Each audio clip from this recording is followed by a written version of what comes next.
happen, You know. we'll probably advertise. So we all set to go? Keep it open for a month. Do the interviews and the governance has to. They used to wait a minute. And that's the full board. Okay, we're good. Okay, whatever. Let me call the meeting to order and welcome to everybody.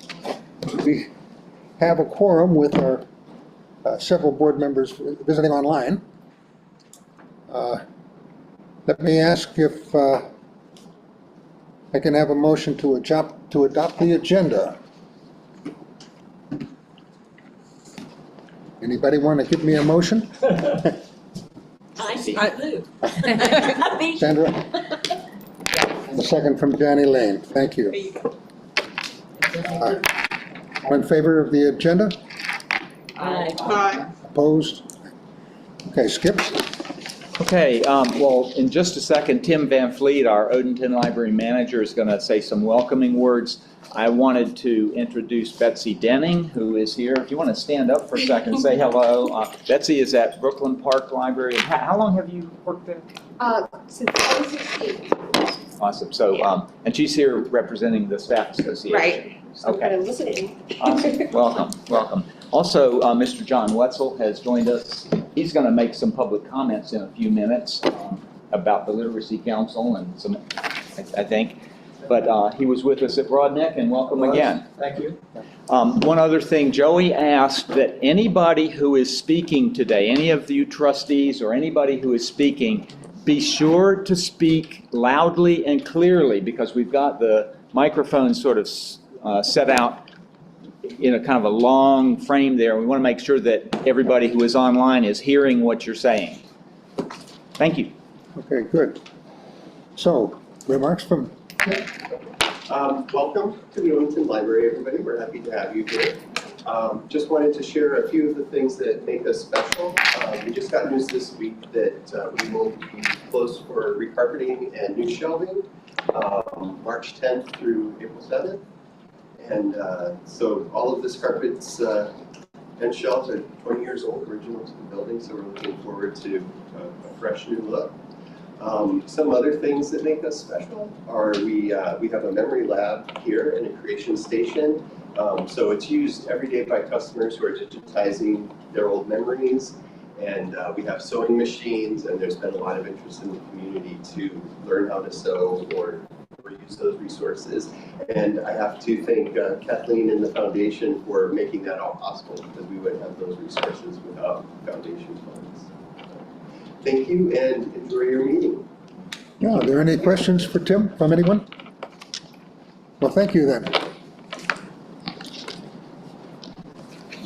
Are there any additions or corrections to the minutes of the meeting of November 21st?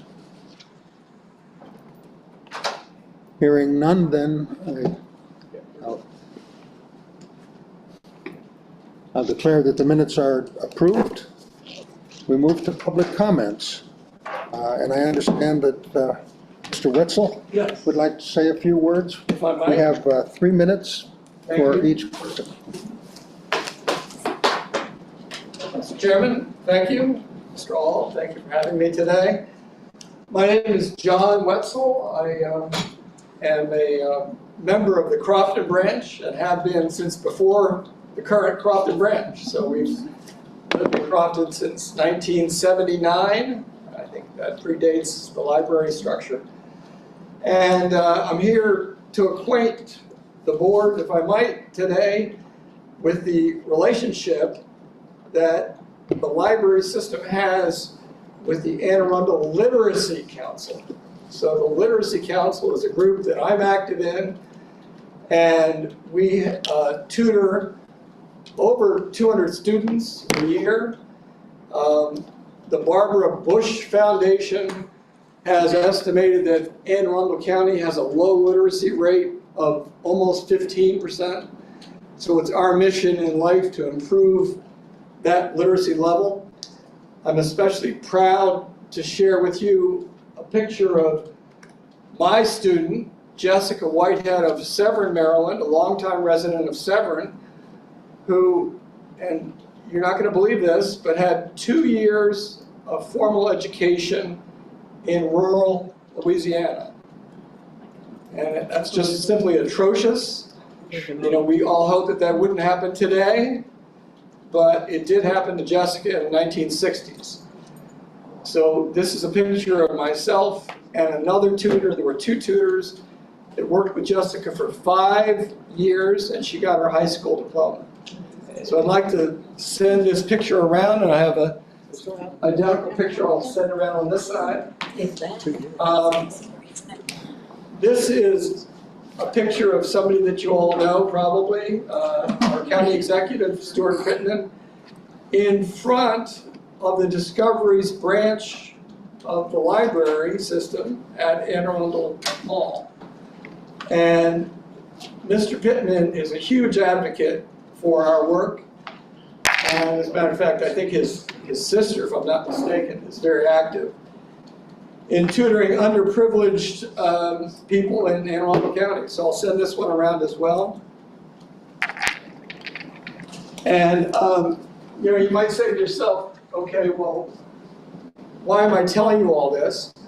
I'm telling you all this because for 5 years that I tutored Jessica Whitehead, I met with Jessica here in this very branch for 5 years.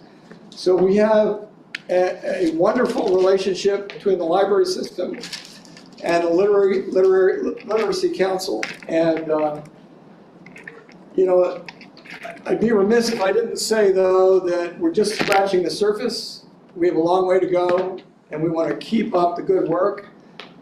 And our relationship with the library system is informal, but we greatly appreciate the fact that you accommodate our need for space, for tutoring, and we look forward to keeping up that relationship in the years to come. Thank you. Thank you all very much. Thank you. No, I'm glad to hear that.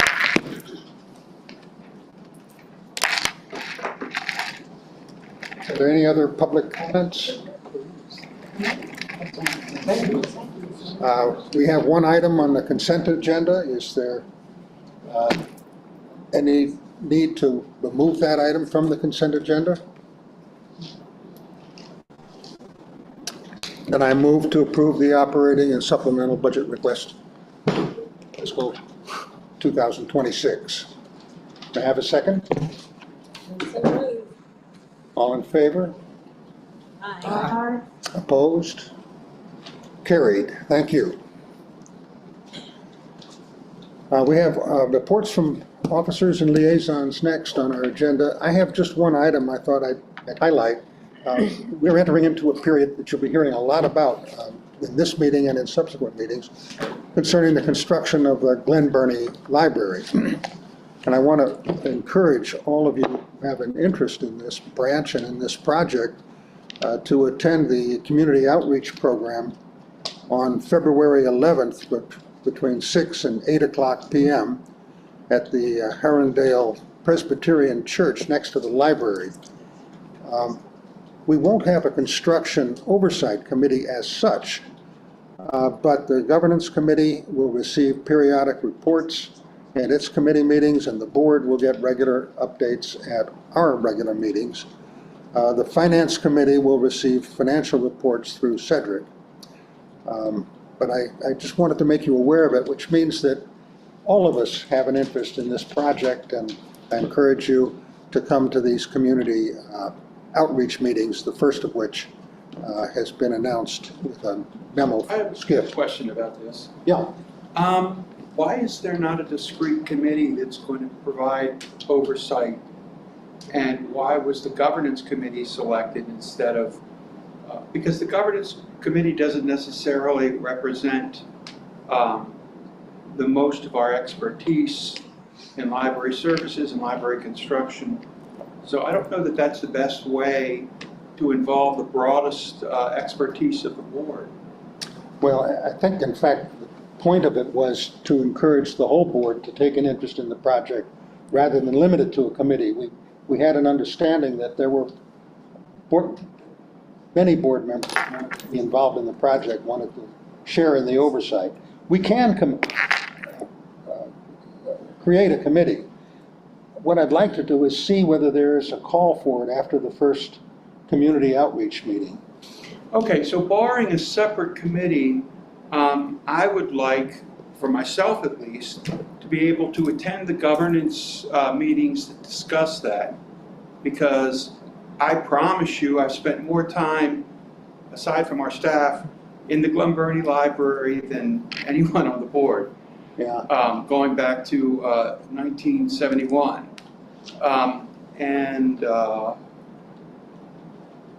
It's a very personal thing, and it's probably the last thing I'm going to do as a board member. So I'd like the opportunity to participate. yeah, I see no objection to that. Certainly if we create it, and if we do create a committee on this, you would be on that, Rob. I'm Okay. well aware of your involvement there. But I didn't want to exclude other people. No, I think everybody who wants, Engagement. yeah, I absolutely agree, Mr. No. I think everybody who wants to participate should. Many hands make light work. Yeah, And don't bring up the soup metaphor. We don't have to get in that direction. good. Kathy Belcher, the treasurer's report, please. Hi. We have finalized our in-house proposed fiscal year 26 operating and supplemental budget requests. Currently, we are working closely with our budget analyst to ensure all details are accurate ahead of the comprehensive analysis scheduled for February. The complete budget package is set to be submitted on January 22nd. Regarding the December 2024 financial report, we anticipate receiving and utilizing approximately 50% of our budgeted revenues and expenditures. To date, we have received 50% of total revenues and expended 46% of the budgeted funds, with no significant variances to report. Additionally, we are requesting supplemental funds from our budget balance to cover costs related to the union attorney and the expansion of the Discoveries Library at the Annapolis Mall. End of report. Any questions? Okay, well, thank you. Good report. Mr. Comet or Ms. Gandhi, would one of you like to report as liaisons to the foundation board? Yes, I'm going to cover that. Can everybody hear me? Can you speak up a little? Can folks hear me? Yes. That came through? Yes. Okay, I'm going to hold the microphone right next to my face. Hopefully y'all can hear me. I'm going to start at the outset and just apologize. I'm presenting in Severna Park for the budget hearing tonight, so I'm going to have to step out around 5 o'clock. If we're still going, I'll just sneak out. Okay, so for the foundation board met on November 19th at the Severn branch. We reviewed and approved the fiscal year 2024 financial reports and the IRS 990. Upon audit, both the foundation and the library finance department were praised for ensuring that donor gifts are used correctly and that our financial processes are sound. We also debriefed on the immensely successful For the Love of the Library event, thanking the committee and the staff for all their hard work. Should also note that this year's event is already on the books for September 19th, so mark your calendars. The foundation is particularly and justifiably proud of the successful launch of the Brooklyn Park Chromebook lending program that it has funded alongside WellPoint and T-Mobile. That program, as you probably know, provides Chromebooks with data to customers for a 3-month period, and there was an inaugural press event last month for that. Read Between the Wines was held on November 10th at Great Frogs Winery with almost 200 guests present, celebrating veterans and raising over $13,000. Cyber Monday was likewise a huge success, raising over $10,000 for the technology budget. And then just quickly looking ahead, and Kathleen can let me know if I've missed anything. The Luna Blue virtual charity wine dinner is coming up in a few weeks. That's January 26th, benefiting library literacy programs. And then there's the Always Ice Cream and Firm Brewery collaboration. The entire month of February, if you stop by Always Ice Cream, you can find a book-inspired ice cream flavor or I'm going to go ahead and correct that or to and. You can also stop by Firm for the same flavor, but in beer form. I don't see why you can't do both right back to back. And the library receives 20% of the sales for the entire month. There's a kickoff event at Firm on February 1st from noon to 5, and the Always Ice Cream truck will be there. And also, I think Christine just announced a media preview of that happening on January 29th. I think I got that right. And I think that's it for the foundation, unless I missed anything. Oh, it's exciting that there's so much activity. Are there any further questions or comments? I didn't hear where the kickoff for the ice cream fundraiser was. It's going to be at Firm Brewing in Crofton. The address was included in your email invite that I sent out, so you can find it there. Any further questions? All right, Skip, for you and the leadership team. Okay, so pretty much everything that I would want to share has been shared in writing. I think I again would reiterate that February 11th meeting at Herondale Presbyterian Church. We'd love to have as many people from the Board of Trustees as possible to come to that meeting.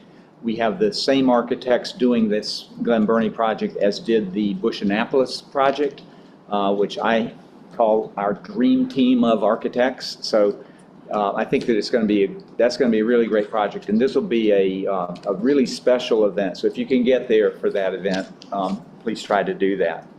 The other thing is that we have formed not just the 3 people from the trustees who are on the strategic planning oversight group, but also a staff team of about 15 of us, in addition to Christine, Kathy, and I, who are leading this project. So we're going to have our kickoff meeting on January 22nd, and then sometime in the weeks right after that is when I'll be getting in touch with the trustees who will be part of this. So right now there's not a lot to cover with the trustees, but once we have that meeting and we start getting things moving along, I'll be in touch and we'll set up a meeting. That is it, unless anyone has questions for me or any of my team. Okay? So no other reports from That's it. the team? That's it. Yeah, I asked ahead of time, and they're all confident in their written reports unless you have questions. So. Okay, well then let me just encourage a question, because we haven't heard too much about the Glen Burnie project. Could you say a little bit more, Rudy, about where things stand and where you imagine things going? Sure. So, as you know, we have the approach to this building is unique. Number one, we have another partner that's in the library building with us. It's the Cultural Resources Lab from the Office of Planning and Zoning. It's a really exciting opportunity to bring in some educational opportunities and features to the library. And it gives us a chance to reunite some of our special collections back inside another library building. So that's a big plus for us. The approach to this building project is very different from all of our previous projects. This one is going to be what's called a design build project. So we have a set of architects that are doing the schematic design, it's the overall shape and size of the building, and then they will turn it over to another team who will take the schematic to the final completion drawings and also hire a contractor to go along with it. Big plus about that is that instead of just hiring the lowest bid contractor, which we had to do with Riviera Beach, we will now be able to assess the next contractor on the basis of their skills and quality of their portfolio. So it'll be a quality-based selection as well. Fingers crossed, this will allow us to have a much more robust insight and work with the contractor so that we avoid the problems that we came up with that happened during Riviera Beach. That's from the technical side of it, that's what we're looking at for the execution of this project.